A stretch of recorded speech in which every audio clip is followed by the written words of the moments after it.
शुरू अल्लाह के नाम से जो बड़ा मेहरबान और नहायत रहम वाला है। अस्सलाम वालेकुम। मैं ज़ाहिद अज़ीम अपने चैनल वामर इदारे के साथ आपकी खिदमत में हाज़िर हूँ। नाज़रीन, मुल्क की मौजूदा जो सियासी सूरत हाल है और जिस तरीके से आजकल आपने देखा होगा कि मुल्क के अंदर इस वक्त हंगामी मामला चल रहे हैं, इसके पेश नज़र जो अहम डेवलपमेंट्स हुई हैं वो हम आपके सामने रखेंगे, जिसमें सबसे पहले हम बात करेंगे इमरान खान साहब के हवाले से। इमरान खान साहब को शायद एक मरतबा फिर गिरफ़्तार करने की कोशिश की जा रही है और इस मरतबा उनको जो तजवीज़ दी गई है उसमें ये भी ज़ेर बहस आया है कि इमरान खान साहब को उनके घर के अंदर ही नज़रबंद कर दिया जाए और उनकी जितनी भी सियासी सरगर्मियाँ हैं उनके ऊपर भी पाबंदी लगा दी जाए। जो वो ऑनलाइन तकरीरें करते हैं उससे भी उनको बाज रखा जाए, रोका जाए, ताकि वो किसी भी किस्म की जो तकरीर है वो ना कर सकें। इसके अलावा एक ऑप्शन और भी ज़ेर बहस आ रही है, जिसके ऊपर हमारी ये ज़राए कह रहे हैं कि शायद इमरान खान साहब को ज़बरदस्ती जलावतन भी कर दिया जा सकता है। इस हवाले से ज़राए ये भी कह रहे हैं कि उनकी जो साबका बीवी है जमाइमा खान, उनको सिग्नल भी दे दिया गया है। ये तो एक दो दिनों में पता चल जाएगा, लेकिन ज़्यादा बहरहाल चांसेस यही हैं कि खान साहब को उनके अपने घर में नज़रबंद कर दिया जाएगा और वहाँ पर उनकी जितनी भी सियासी जो सरगर्मियाँ हैं उनके ऊपर पाबंदी लगा दी जाएगी और उनको किसी किस्म की तकरीर करने की भी इजाज़त नहीं दी जाएगी। आज चीफ जस्टिस अमृता बंदयाल साहब के ऊपर मोहतरमा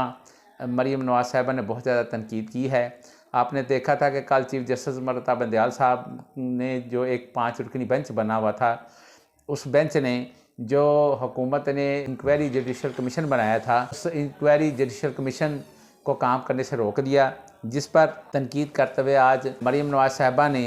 चीफ जस्टिस साहब को इस हवाले से काफ़ी ज़्यादा टारगेट किया और उनका ये कहना था कि चीफ जस्टिस का कमीशन को काम से रोकना इनके अपने गुनाहगार होने का सबूत और एतराफ़ है। उनका ये भी कहना था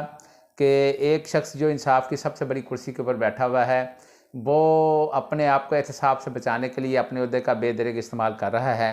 उन्होंने चीफ जस्टिस और उनके ख़ानदान के ऊपर भी काफ़ी ज़्यादा इल्ज़ाम लगाए और उन्होंने कहा कि अमृता बंदयाल जो है वो अपने ख़ानदान को बचाने के लिए कानून का मजाक बना रहे हैं और उन्होंने अदलिया का जो तमाशा बनाया हुआ है उस तमाशा बनाने के जुर्म में वो सज़ा के भी हकदार हैं। ये मोहतरमा मरीम नवाज़ साहिबा वही हैं कि जिन्होंने यही जो चीफ जस्टिस थे, इन्होंने जब इमरान खान साहब के ख़िलाफ़ फ़ैसला दिया था रात के 12 बजे, तो उस वक़्त पूरी जो मुस्लिम लीग नून थी और ये जो चीफ़ ऑर्गेनाइज़र हैं मुस्लिम लीग नून की मोहतरमा मरीम नवाज़ साहिबा, इन्होंने कहा था कि ये आइन की बहुत बड़ी फतह है। लेकिन जिस वक्त इनके ख़िलाफ़ कोई फ़ैसला आता है उस वक्त ये कहते हैं ये गैर आइनी काम हो गया है। यानी ये चाहते हैं कि इस मुल्क की जो अदालतें हैं ये बिल्कुल इनके इशारों के ऊपर चलें। अदालतें जो हैं वो जो ये चाहते हैं वो फ़ैसले करें। अभी अदालत ने इससे पहले जो 14 मई को इंतखाबात के हवाले से भी फ़ैसला दिया था, उसको भी आपने देखा होगा कि हुकूमत ने बिल्कुल मानने से इनकार कर दिया था। उसके ऊपर हुकूमत ने अमल ही नहीं किया, बल्कि हुकूमत ने सुप्रीम कोर्ट के बार कहने के बावजूद सुप्रीम कोर्ट के किसी हुक्म को खातर में नहीं लाया, बल्कि हुकूमत इनके ख़िलाफ़ करारदादें भी पास करवाती रही और उन्होंने बाकायदा उनके जो वज़रा थे वो भी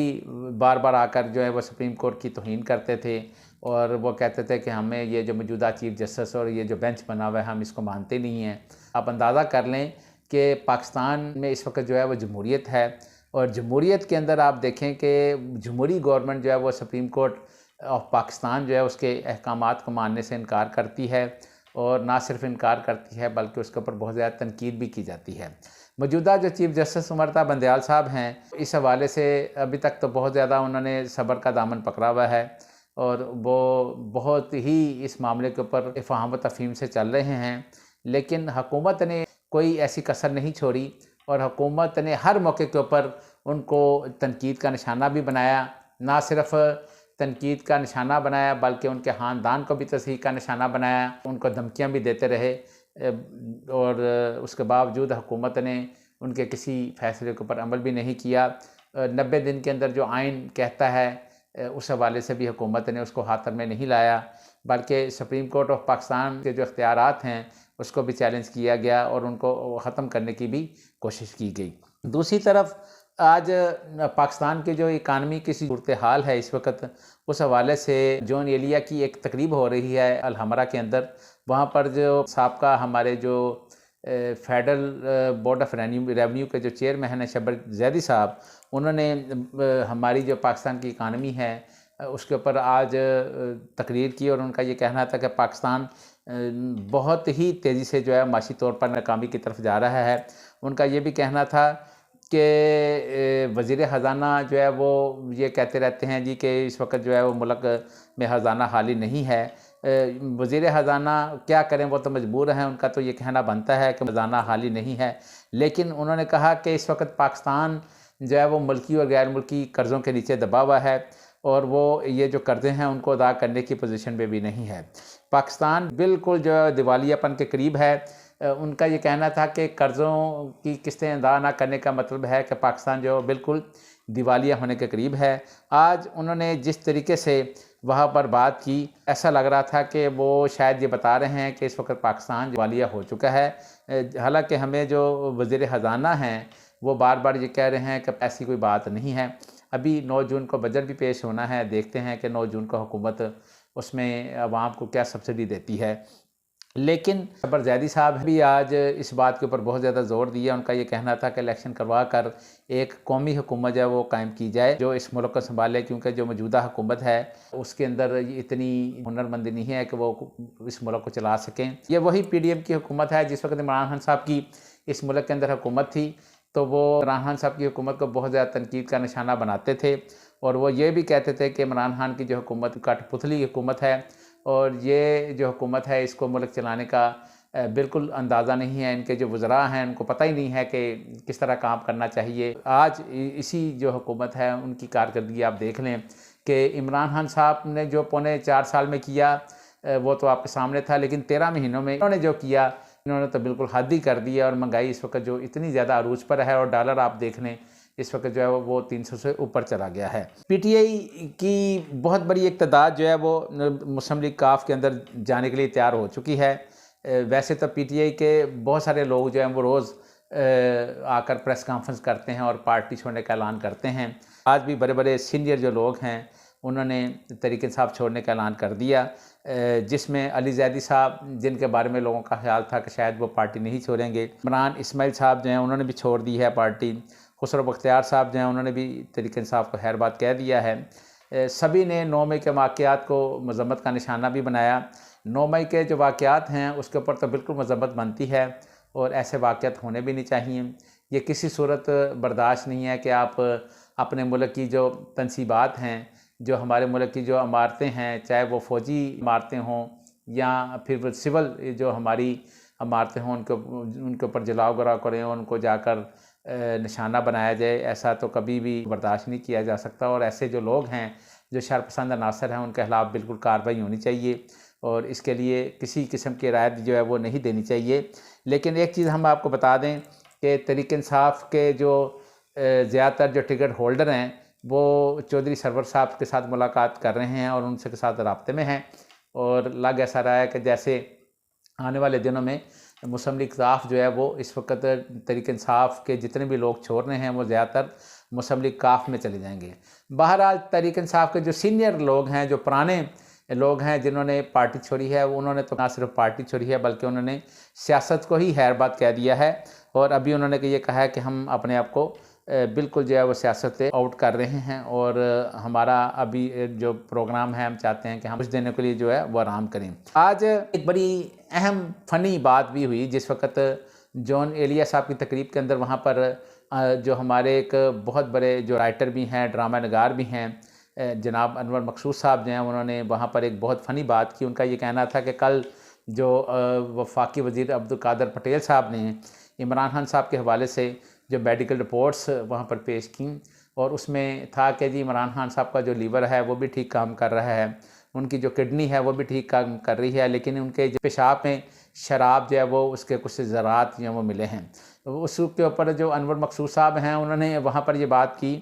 कि भाई अगर गुर्दे भी ठीक हैं और वो उनका जो जिगर है वो भी बिल्कुल ठीक है तो फिर पेशाब के शराब के सैंपल या उसके शराब के जो ज़रात हैं वो कैसे आ गए। तो हाल जो है वो बिल्कुल तालियों से गूंज उठा क्योंकि लोग इस चीज़ को बिल्कुल समझने से कासिर हैं कि ये कैसे हो सकता है कि एक आदमी जो है उसके पेशाब के अंदर तो ये ज़रात मिल रहे हैं, लेकिन वैसे उसके गुर्दे भी बिल्कुल ठीक हैं, उसका जो जिगर है वो भी बिल्कुल ठीक है, वो सही काम कर रहा है। बाकी ओवरऑल उसकी जो मेडिकल रिपोर्ट्स हैं वो बिल्कुल फ़िट हैं। लेकिन पेशाब के अंदर जो है वो हुकूमत को और ख़ास तौर पर जो अब्दुल कादिर पटेल साहब हैं उनको पता नहीं क्यों नज़र आया कि वहाँ पर इमरान खान साहब जो हैं वो कोकीन का नशा भी करते हैं और शराब नोशी भी करते हैं। आज ये ट्विटर के ऊपर टॉप ट्रेंड भी रहा और इसके ऊपर बहुत ज़्यादा जो है वो ट्विटर के ऊपर बातें भी होती नहीं। पीटीआई के जो लोग इस वक्त तहरीक इंसाफ को खैर बात कह चुके हैं, जिसमें ज़ाहिर है पीटीआई के बड़े बड़े अहदेदारान भी शामिल थे, उनकी जगह के ऊपर इमरान खान साहब की मर्ज़ी के साथ कुछ नए जो लोग हैं उनकी तकरियाँ कर दी गई हैं, जिसमें तो एक उमर अयूब साहब हैं, वो आपको पता है वो पहले वफाकी वज़ीर भी रह चुके हैं। उमर अयूब साहब को तहरीक इंसाफ का पाकिस्तान का जनरल सेक्रेटरी बना दिया गया है, जबकि रऊफ़ हसन साहब जो हैं उनको तहरीक इंसाफ का जो इंफॉर्मेशन सेक्रेटरी की ज़िम्मेदारी दे दी गई है। ये लोग जो है अब अपनी अपनी ज़िम्मेदारियाँ निभाएंगे। आने वाले दिनों में मज़ीद भी जो लोग इस वक्त तहरीक इंसाफ को खैर बात कह चुके हैं उनकी जगह पर कुछ नए लोग जो हैं उसको रिप्लेस करेंगे। खान साहब ने आज अपनी गिरफ़्तारी का ख़ुद भी हिस्सा ज़ाहिर करते हुए ये कहा कि अगर मैं गिरफ़्तार हो जाता हूँ तो फिर जो पार्टी है वो शाह महमूद कुरैशी साहब और परवेज़ खटक साहब जैसे जो सीनियर रहनुमा हैं वो तहरीक इंसाफ जो पार्टी है उनकी चलाएंगे। और ये बहुत ज़्यादा कभी इम्कान है कि इमरान खान साहब को गिरफ़्तार कर लिया जाएगा और उनको अपने घर के अंदर ही नज़रबंद कर लिया जाएगा। हुकूमत ने 9 मई के वाक़यात के हवाले से तहकीकात के लिए तकरीबन 53 के करीब जो है वो JITs बना दी हैं और 53 जो JITs हुकूमत ने बनाई हैं इनका बाकायदा नोटिफिकेशन भी जारी कर दिया गया है। Additional prosecutor general Punjab Khurram Khan साहब ने नोटिफिकेशन जारी कर दिया है। प्रोसिक्यूशन जो टीम है वो तश्कील भी दे दी गई है। इसमें सिर्फ यही एक गवर्नमेंट ऑफ पाकिस्तान से इल्तिजा है कि इसमें जो लोग तो ज़िम्मेदार हैं उनके खिलाफ बिल्कुल कार्रवाई होनी चाहिए, लेकिन दूसरी तरफ अगर कोई बेगुनाह लोग हैं तो उनको भी देखना चाहिए कि किसी बेगुनाह बंदे को जो है वो इसकी ज़द में नहीं आना चाहिए। हुकूमत ने तहरीक इंसाफ के तकरीबन जो 9 लोग हैं उनके डिप्लोमेटिक जो पासपोर्ट हैं उनको कैंसिल कर दिया है, जिसमें शेख रशीद साहब का पासपोर्ट भी शामिल है। अगर आपको हमारी ये वीडियो पसंद आई हो तो नीचे दिए गए सब्सक्राइब के बटन को प्रेस करके अपने इस चैनल का हिस्सा बने। अल्लाह ताला हम सब का हामी नासिर व खुदा हाफिज़।